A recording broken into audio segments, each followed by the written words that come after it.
Your Emeril Lagasse French Door AirFryer 360 has an amazing rotisserie feature. It's great for rotisserie chickens, roasts, and other delicious meals. First, for best results, you'll want to truss your chicken. You can do this simply by tying cooking twine around the legs and wings of the chicken.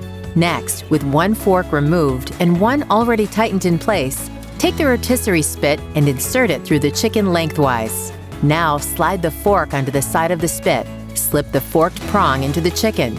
Now tighten the screw on the fork so the forks stay in place when the rotisserie spins. Using the fetch tool, hold the assembled rotisserie spit at a slight angle with the left side higher than the right. Insert the right side of the spit into the rotisserie connection inside the unit. Once the right side is securely in place, lower the left side of the spit into the rotisserie connection on the left side of the unit. Now you are ready to activate the rotisserie.